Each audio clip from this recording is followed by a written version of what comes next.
Well, no time in a VOD review before game number 3. We'll get into it right about now, and I think the biggest question on everybody's mind is, do you ban the Cucullin? I do. Or you first pick it. You first pick it. That's what you do here. That's what you do here. I think you first pick the Cucullin because you could pick a different... You can pick somebody to deal with the Cucullin. Sure. I don't think anybody deals with the Cucullin. So... Not really. Yeah, I think you just take the Cucullin. It's like Achilles and Achilles only, and the chances of you getting Achilles is pretty low because that's been banned every game, and sure enough, Fable bans it right away. If I'm on Flashpoint here, I'm absolutely either picking or banning away this Cucullin from Ryan Jarman. Yeah. He's been the catalyst for this entire roster. Teep played very well in the last game. I was just saying singing the praise of Cyprexa. Neither of those dudes get to play the game correctly if Jarman isn't keeping every damage dealer away from them the entire team fight. Pretty much. Great stuff coming out from that solo lane position so far. Achilles will be banned out by Fable. Is that a gray hood? Yeah, I think so. It's kind of like I'm thinking like the Nemean lion almost, like Hercules. Yeah. Like where is it? Like, like a white one. Yeah. Yeah, that's what I'm looking at. Yeah. Reminds me of Providence. You know what I mean? Like the Providence, the collegiate team. Oh, okay. The Friars, like that's kind of what it reminds me of. I feel you on black that. and white. Yeah. Because I usually call like rival the purple hoods, right? Sure. I look for things like that. So there I'm like, I don't know.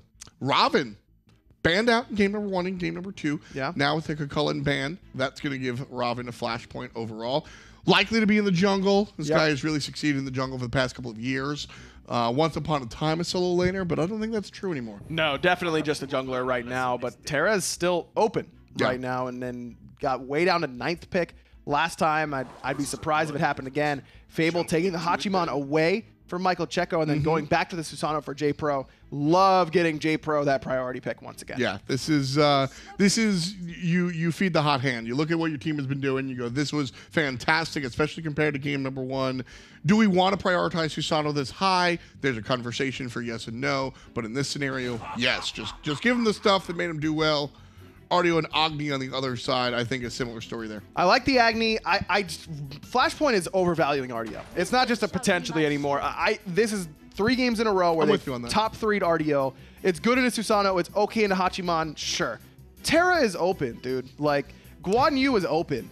There are picks right now that are available that are really, really good that I think that Flashpoint is leaving on the table by consistently taking this Artio too early.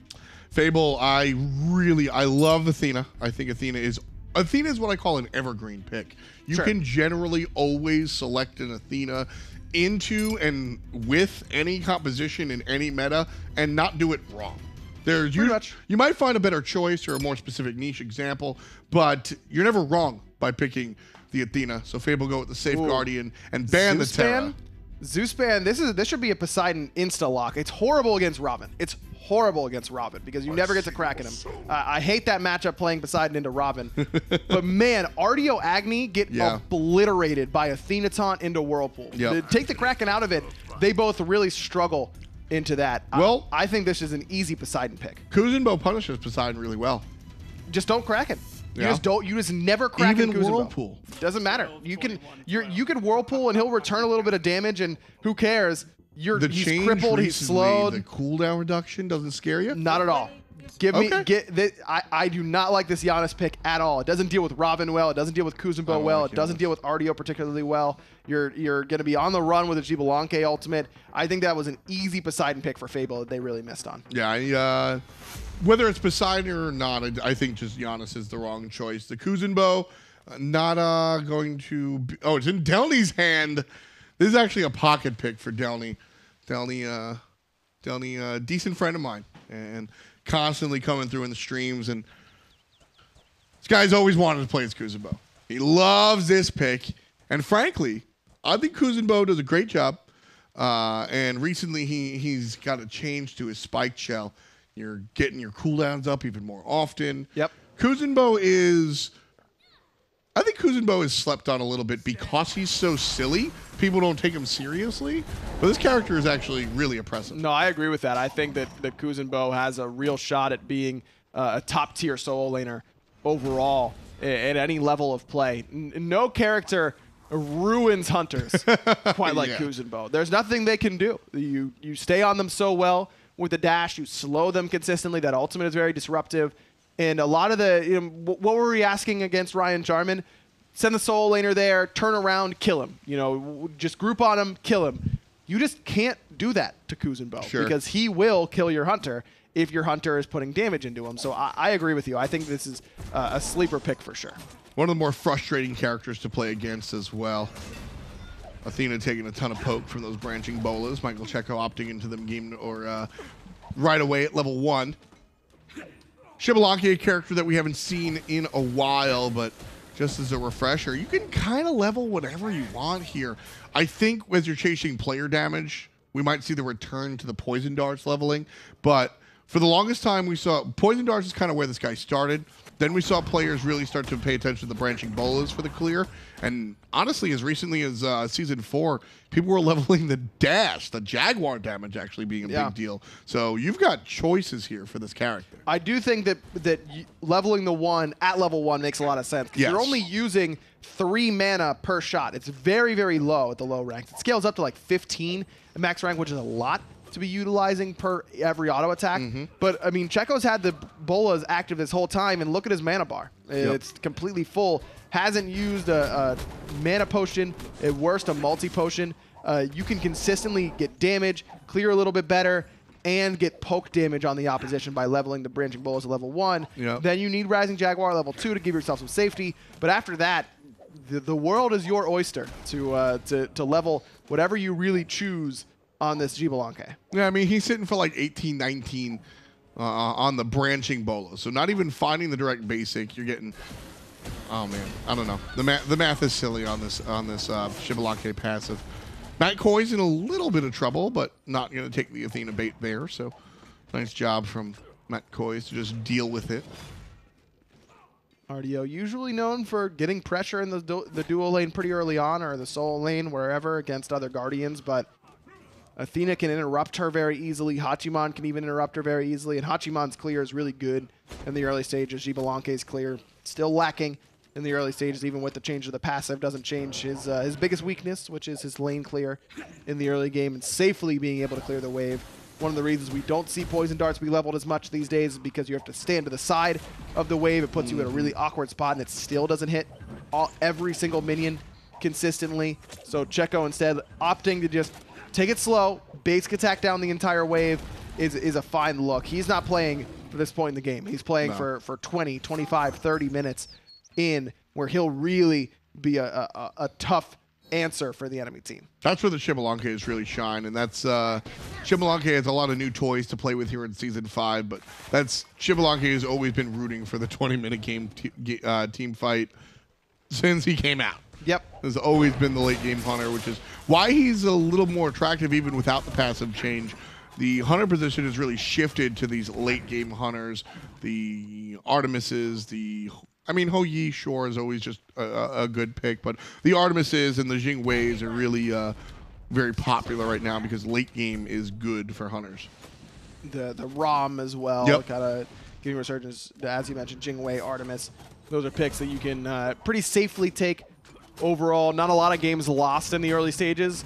You can win games in the early game, don't get me wrong, but it's not nearly as prevalent as it used to be. It really is about the mid game where you're winning or losing games more consistently than any other time. Left side, big gank. JPrro pulls Matt Koiz in, and well, a little bit of trouble, but big taunt is strong. Trouble for the Athena, trouble for Cyprexa as well. Jumpahhh going to miss some of the nonsense, but not all. And the first blood goes the way of Flashpoint. A little sloppy there from both sides, but the kill does go down to the counter-initiating team. That's been the story so far in every single game, has been the counter-initiations have been very, very important.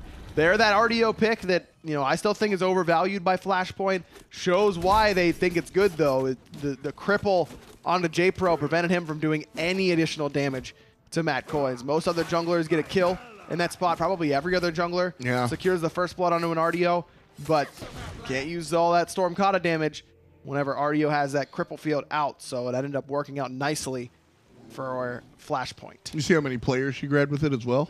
A lot. 3. It was a triple cripple. You are overly proud of that. I really am. It's funny, though. It wasn't a one stun. It was a triple. Yeah, I'm not responding to that. So that's you're waiting for me to talk, and you're gonna be waiting for a while. I'm waiting for you to give me some input. I already gave you my input. It is not as impressive as you seem to think. But it was impressive. Gotcha there. Nice. Michael Checo leveling up that Jaguar, right? Yep. Yeah, he got 2 points in the Rising Jaguar. Will kind of require him to play aggressive if he really wants to get damage, but I think that one of the reasons this works out more often than it doesn't is because of the way that you can get damage if you play as an opportunist. You know, it does a lot. I mean, 280 plus 30% is quite a bit once you hit max rank, as JPrro heads over to the solo lane and picks up Delnyy with help from Athena as well.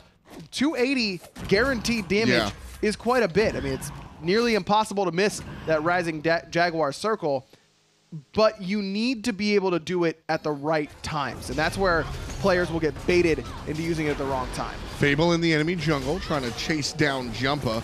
He's going to go with the up-down here with the ultimates. He looks to turn around, and that's a great bluff. Jumpahhh should go play some poker. He had no help, but by jumping up and down, Fable goes, oh, well, he definitely has a team in the wings. They're going to come, right? Jumpahhh uses the up-down and sends 4 players in the other direction. I mean, how much help does Ravana need? He gets damage mitigation. You deal more damage to that target with that ultimate. I always forget how much you hate Ravana. I don't hate Ravana. I just hate his ult. All right, there's a difference. He could have the whole kit. It's just the ultimate that gets me, man. I'm going to still classify that as a bluff, but you are correct. You're getting 10% extra damage off the top. Of course, the damage mitigation will ramp up from 10, thankfully. Once upon a time, was that started at like 40%. 40 or 50, right, when this guy first came out? Well, it was after the rework to the ultimate where it changed. It used to be a lock-on ultimate that did a little bit, didn't have the damage mitigation, was more about for every target, you got damage mitigation for everyone except the person that you hit. That was a cool idea. It just didn't end up working out that well in practice. Yeah. A lot of the time, I think it was a little bit confusing to use consistently and use it well. He was like a cage fighter without a cage, right? Yeah, pretty much. Yeah, it was weird. So not the kit that makes it here, and now he's just crushing people. So it might be a Jotun's Wrath. You're way more proud of that than you should be. Oh, no, I got you. No. You're upset, and that's what I wanted, so mission accomplished. Jumpahhh could get taunted, but not into anything there. I'm not that upset. You looked upset. No, I didn't. The initial reaction was upset. No, I was smiling. You weren't. I wasn't. I know. 8:20 on the clock. 1-1, tied up here in game number 3. These teams have done, honestly, a great job. This is very interesting that we're having a lull in the action here enough for me and Ryan to joke around, because game number 1 and game number 2 really didn't give us that luxury. We were very, very high action early on. Teams looking for the team fights early and often. Flashpoint right now are down to just chill for their Xbalanque, and Fable probably shouldn't be playing into that. No, I mean, you want to put some pressure on the Xbalanque early on, and Susano can do that very, very well. I mean, one, Wind Siphon, hit the jet stream, wait for the Rising Jaguar to go, then you teleport to him and start beating him up there. I think that I would like to see JPrro head over here once he finishes off that second item. Could be a Crusher, could be a Jotun's, could be a Brawlers yet again. I wouldn't like to see the Brawlers. Everything else seems pretty viable here to me. But once that happens, I do think that we should see some more of JPrro on the left side of the map to try and put some pressure on the Checo. Problem is, by this point in the game, Checo's done enough damage that has got some stacks on that passive already and will be pretty strong and difficult to trade into. Yeah, about 2 stacks already. Matt Koiz going to be finding his way out of the team fight. Cyprexa taking a little bit of damage from Michael Checo, and here comes the response. Jumpahhh with the ultimate takes out Cyprexa, but they've got to get out of there because of the Janus ultimate. Great job by Panda mid. I love what he did there, Ryan. Just stops any advance towards that dual lane, but Janus ultimate is just way late in that situation. Yeah. As soon as the team comms are, yo, Koiz is low, let's kill him, let's use everything. use everything. Use your Janus ultimate. Cut off his escape route. Get JPrro there. There's options to be used there. Janus is not just your... A lot of players like to play Janus like raw, where I'm going to snipe someone, all this kind of stuff. I'm going to be using... I'm going to use my portal as just CC. Janus is a utility god first and foremost, and we're not seeing quite enough of that right now. Oh, nice push from Delnyy. An untimely dash the first time into a very timely one the second time. Relatively low is Delnyy, but here comes Jumpahhh, looking to help out with a kill on Orion. Jarman still alive as a Cerberus for now. No, Flip he kick not missed good it. enough. Just gotta wait. No reason to pull the trigger early on that. Jumpahhh just has to wait it out. Wait until the jump comes out and then finish it with the overhead kick, especially because Jumpahh's leveling overhead kick before the Shadow Fist. Yeah, it was a little bit rough there for Jumpahhh. And JPrro going to make it even worse. Down goes the enemy jungler. But problems as Panda mid shows up with the Agni. The bomb's raining good, but a basing attack. Well, actually finish that. I don't even think it was the dot damage from the dash. I think he got him with the hot hands. Xbalanque ultimate. A little bit late. I think, again, why not use that when you're chasing on the right-hand side when Ryan Jarman's in trouble right away? You know, use that ultimate a little bit earlier. Now, in this instance, Checo does guarantee himself an assist by using that Darkest of Nights. One of the big things about that ultimate is it affects the entire map, and it gives you assist gold if someone dies while it's up or right after it goes away. So Checo gets a little bit of a boost in the pocket for using it there, but may have been able to use it to save Ryan Jarman a little bit easier, though Jarman escaped either way, so guess no harm, no foul. About 20 extra power here for the Xbalanque player. You see 4,300 player damage.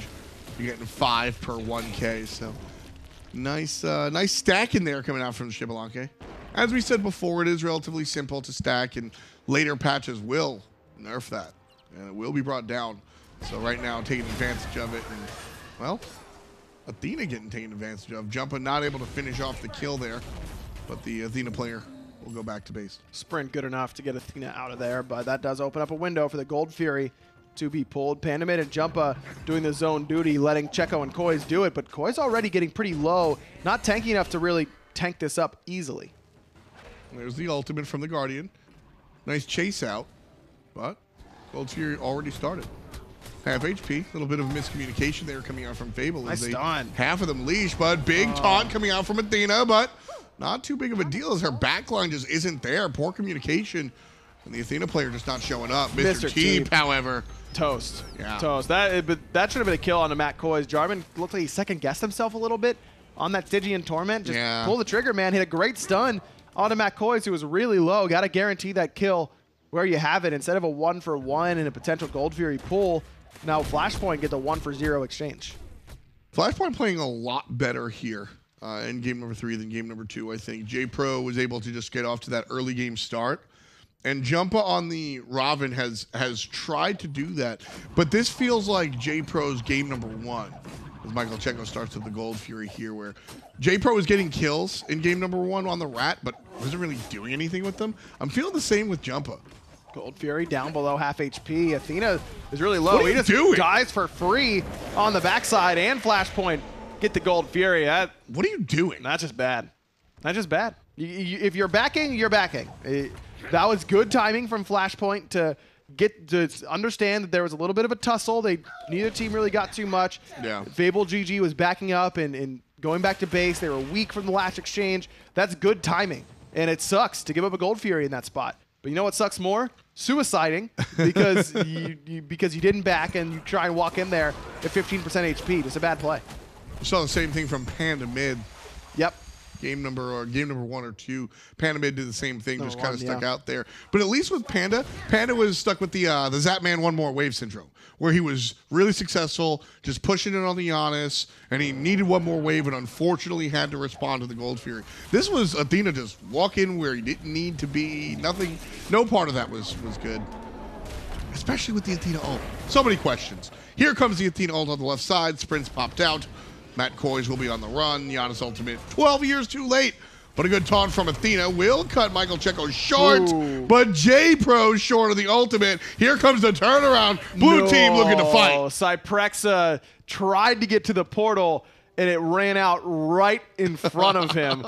Unfortunate there. I like the idea for the turnaround from Fable off Checo and Koiz. Play aggressively on a Cyprexa. He turned around with help from the Nemesis, or from the Athena ultimate, and was able to get some good damage on the Checo and Koiz. Forced out the beads, forced the sprint from Matt Koiz as well. JPrro's ultimate was just a hair too short to finish off Checo, and then the portal disappearing right in front of Cyprexa's face.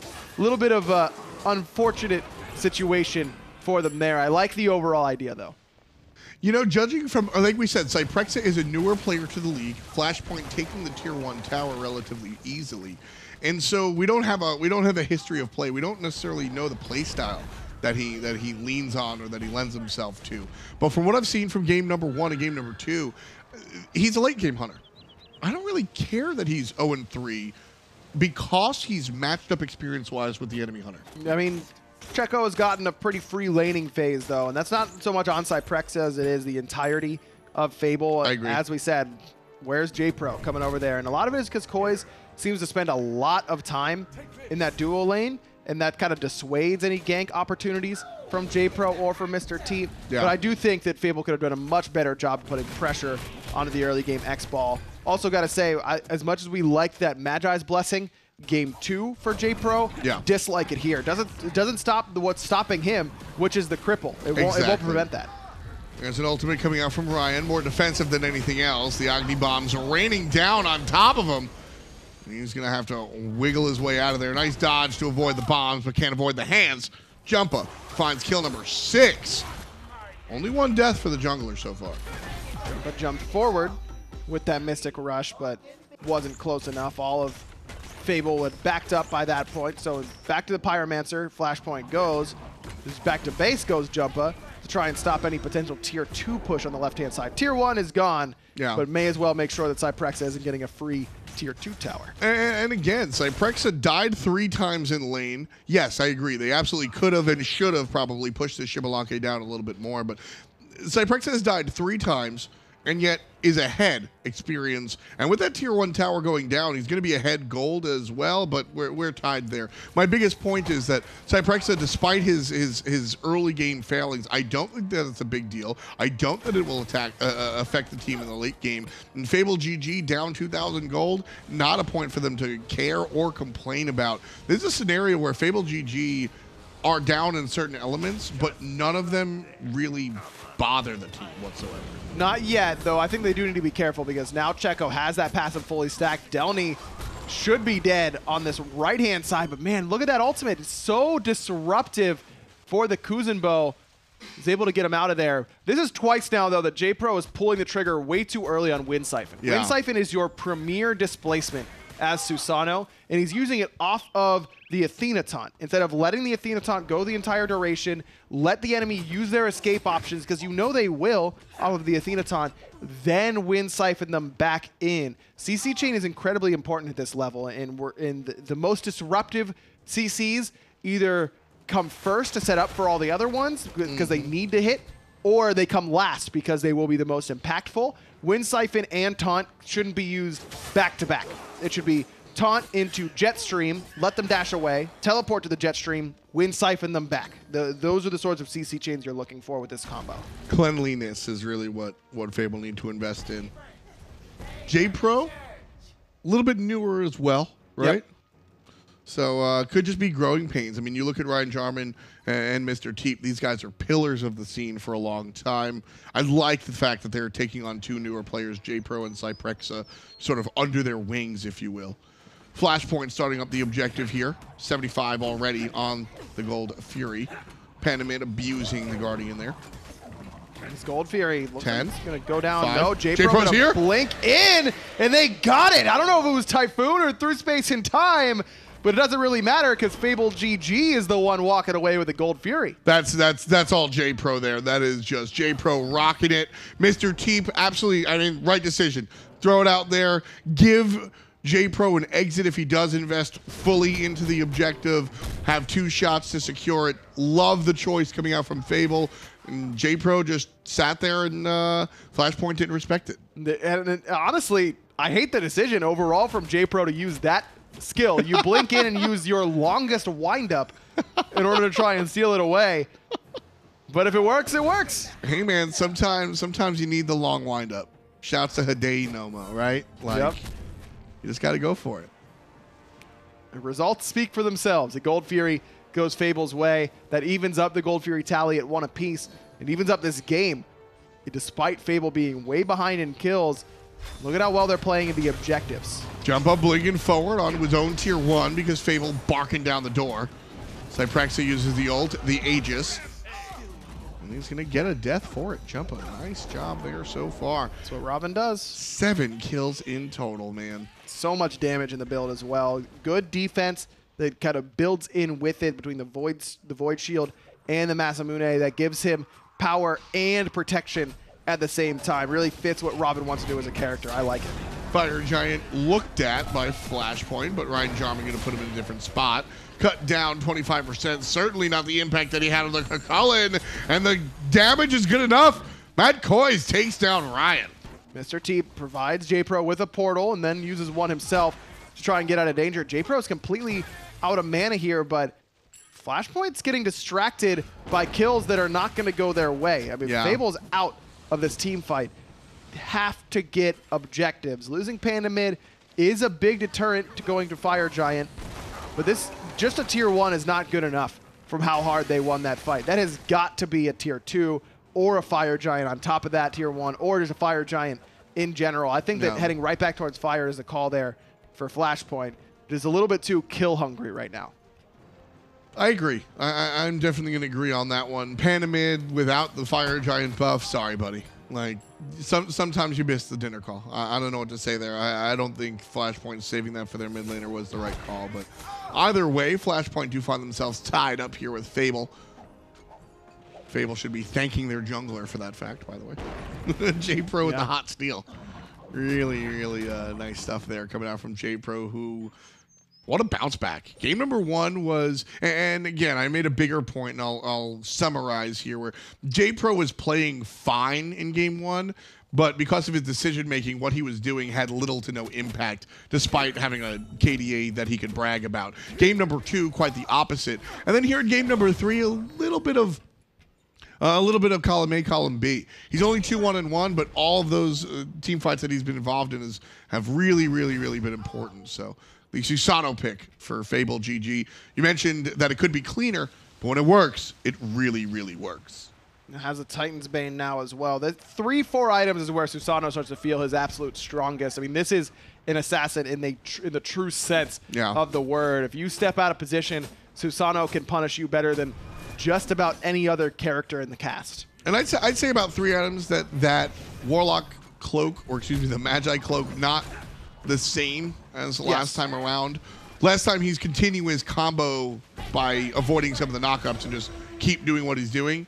He's not getting that benefit out of the Magi's Cloak this time around. No, though it does help against characters like the Kuzenbo. Look at that damage onto the solo lane Guardian. That'll force out Sprint, Kuzenbo ult, and Darkest of Nights from Michael Checo, and that cost only the Athena sprint on the other side. Delnyy not itemizing for Mr. Teep whatsoever. Ton of physical, but no magical. Fable, on the other hand, coming right down Broadway, looking for Matt Koiz. JPrro relatively low. He's going to have to wiggle on out of there, and Cyprexa playing defense. Michael Checo finds the lurking jungler, and his teammate finds Mr. Teep. Fable tried to get aggressive, and they're getting punished for it. Now Jumpahhh blinking forward. Aegis used by Cyprexa. No Mystic Rush available for Jumpahhh, but did have the Purification Beads. Misses the overhead kick, but it's not going to matter. Unstoppable for Jumpahhh. Nice double stun there from Panda mid, but it's still not going to be enough to bring down either of the Guardians. Instead, Flashpoint will turn around and get their minion wave underneath that tower and start setting up for what should be an easy Fire Giant pull, because that was an overcommit from Fable onto Matt Koiz. A Guardian at 24 minutes is not where you want to be dumping every ultimate and every ability. And Fable was really stacked, and that's where Agni wants you. That's where even Robin at times kind of wants you, is stacked up on top of one another. I believe Jumpahhh hit multiple members with Mystic Rush. That made it that much easier for Checo and Panda mid to come in and clean up house. Really like this choice from Michael Checo here as far as itemization is concerned as well. Usually with the new starter items, the blessings are very powerful, and so we usually don't see them sold until the absolute late moment, right? When you actually need the item slot.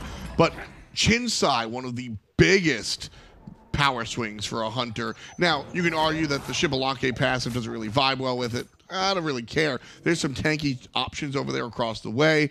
I love that he knows that, listen, we're going for the fight right now. We're going for that objective right now. And right now is when I need to make the impact.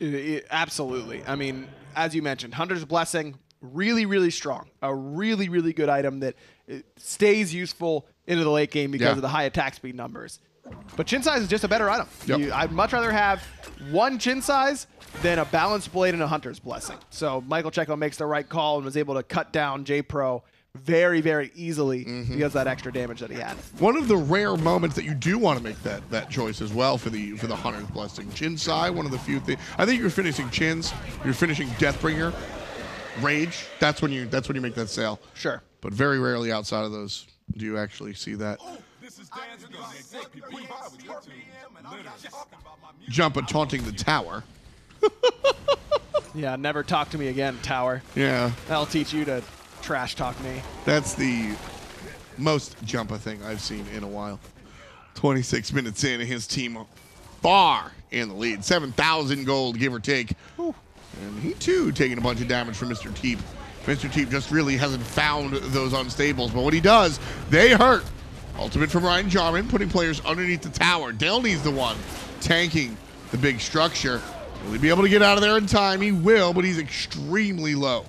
Nice ultimate, brings players down low, but just not enough damage to find the final blows. So this is where Fire Giant really comes into play. That sustain that it gives you as Jumpahh's going to find it on the backside.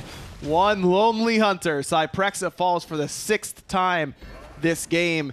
And his inability to stay safe in these team fights because of Ryan Jarman's selection has been a huge difference. Jarman has not been able to frontline nearly as effectively on the Cerberus in comparison to the Kukulkan.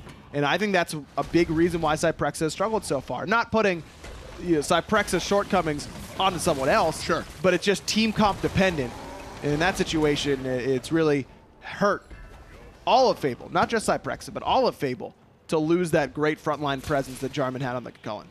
And we talked about JPrro with the positive bounce. This is Cyprexa, unfortunately, bouncing the other direction. 2 great games on the Hunters, and now just not having a strong one. 0, 6, and 0.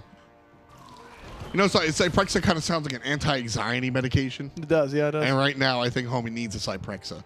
Yeah. It's been a rough game for the Hachiman. He does have very similar damage to the Xbalanque, who is just kind of getting, that's with the extra power that Xball has gotten. So he's actually just outright hitting harder than Cyprexa is, which means that Cyprexa is just hitting more.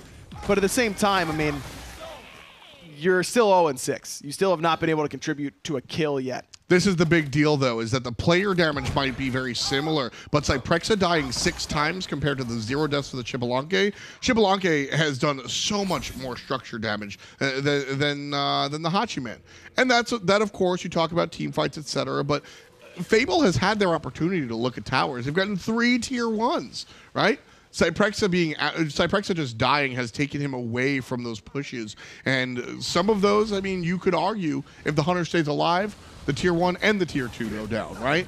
Making sure that the structure damage dealer is killed is a very real part of what the pros look at when they're in the middle of a team fight. Target distinction is very important.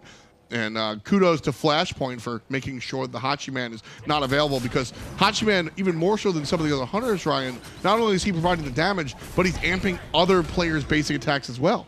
That extra attack speed steroid from that Heavenly Banner. Now, it doesn't help that much in the rest of the team composition. I mean, Susano, any assassin will be okay with getting extra attack speed, but you're right. I mean, it's just the inability to stay alive and the inability to put out that consistent team fight damage. Now Michael Checo has a full Odysseus bow over Cyprexa at the moment. Now maybe he'll be able to back and pick up at least tier 2. Charged bow does help out quite a bit, though. His golden hand is awfully low, and so he's not even close to being able to pick up a full Odysseus bow, let alone tier 1 or tier 2 of that item. So now is where Checo's damage numbers should start to really jump ahead of that of the Hachiman. I want to talk directly to the designers real quick.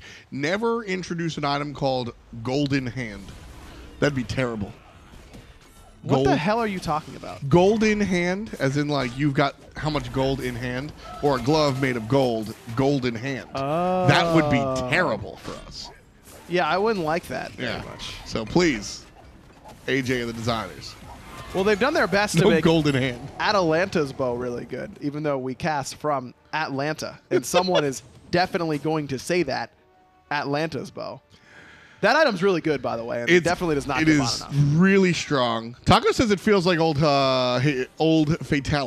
I mean, it should. It's like an insane amount of movement speed, but you also get power and attack speed at the same. It's nutty. Do you think? Who do you think says Atlanta's bow? Taco or Toli? My money's on the Taco. No, you know who my money's on?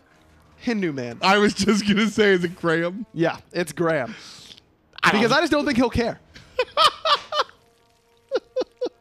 We'll be like, Graham, you said Atlanta's bow. He's like, so? No, you know it's at Atlanta's bow. There's an A in there. He goes, oh, okay. And then he says Atlanta's bow anyways. Well, Graham didn't get many A's. He needs to take all of them that he can. Left side, flash, but that wasn't that good. But no, that was mean, dude. I liked it. Yikes. You just called him stupid. Delnyy being a little aggressive here might be not a smart play there. That was stupid. Yeah, just a little bit too much there, biting off for the turtle. All right, Jarman, though, gets cut down nice and easy.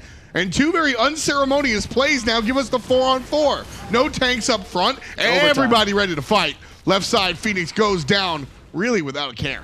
Both Soul Laners go, I see what you got. Let me show you how fast I can die.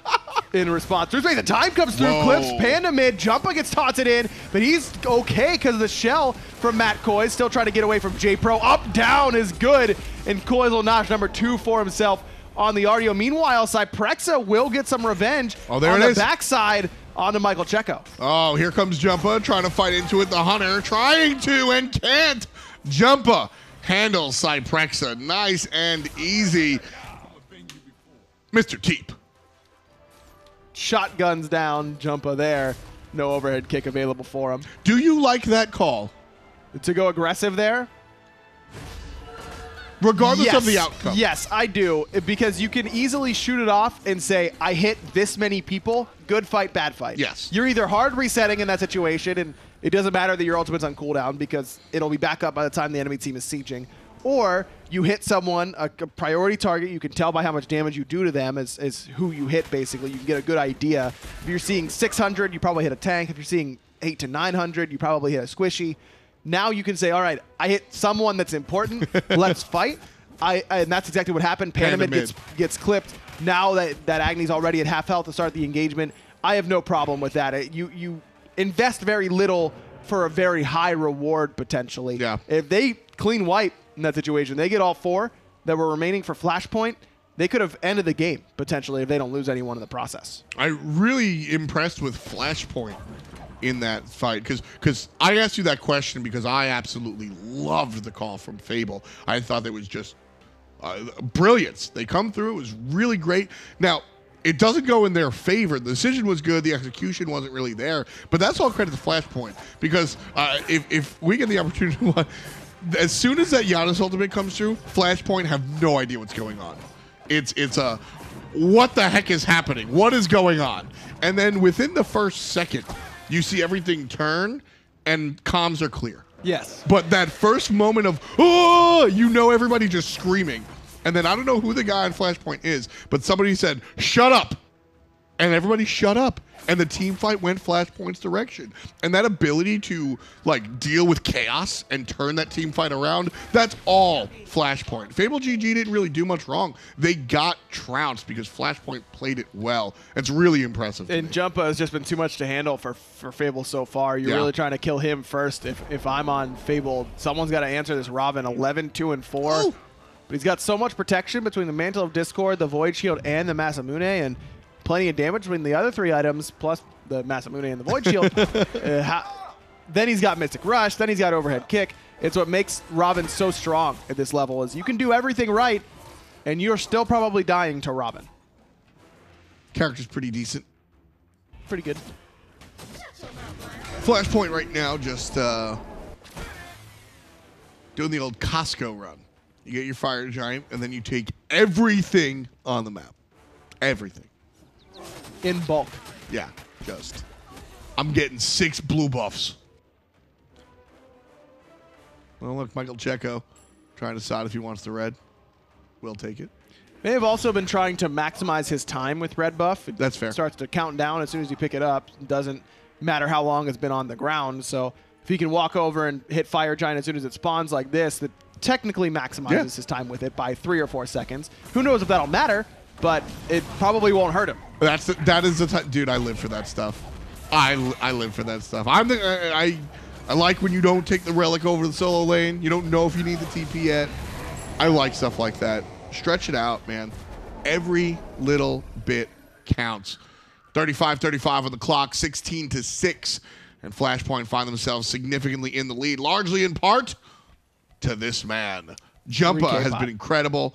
He has no problem killing folks. So he's going to go into the defensive 3,000 pot. Love it. And I think the 3,000 pots are the noob traps, because a lot of times you have enough damage, but that 3,000 defensive pot is a really, really powerful tool. And good luck killing a Ravana now. He still has all the tools I was saying before. He still has all 50? the atomization, plus 50 of each protection. So, yeah. 50 all prots. Have fun. So scary. Seems good. He already has the damage, so he doesn't need the 3,000 damage pot. Nope. Just let him live a little bit longer. In comes Athena. Out goes Athena. Delnyy with the kill there, putting down the garbage guardian. Left side, Phoenix going to be attacked. Half HP already. Jumpahhh trying to chase and will successfully keep the hunter out of the conversation. Left side bird will fall. Nice job by Jumpahhh to switch positions and play zone. Has that extra protection, so can do so successfully. JPrro just got popped immediately upon blinking in. Blink in Susano ult, just for the same reason I didn't like him using it near Gold Fury. It's like blinking in and going, can we wait a second while I charge my ultimate? Yo, hold on, just time out. But timeouts don't exist in the middle of combat like that. Not at all. FableGG on the back foot, trying to play defense here. Mid lane, Phoenix is being contested. Mr. Teep is being killed. Panda mid on top of that one. 5 players alive for Flashpoint. And just 1 for Fable. Ryan Jarman tried his best, but Ryan, I think that's it. Flashpoint going to end up taking this best of 3 series here in our week 1, the summer split, the SCL. It was close. Fable played well. I think that Flashpoint is just the better team right now. You can see the flashes there, though, from the other side, no pun intended, from Fable. They have potential there. They've got some players that can really play, and I'm excited to see what Cyprexa is going to do moving forward. Excited to see how well Ryan Jarman can expand the God pool, because I don't think he's getting Cullen for a while. Like that set was so dominant. Yeah. That is one of those where every game for the next 3 weeks, no one wants to give him Cullen. So you've got to be ready for that. You've got to get another God in that God pool where you can dominate like that. But I think that Flashpoint was a better team today. Yeah, it looked really strong all across the board, stretching it out 2-3 games in total. This is what we got a chance to see today. Team Rival and Fable, and then Fable versus Flashpoint. Offline, we did see the European powerhouses take care of revenge, and then Elevate on the North American side does lose to Astral Authority.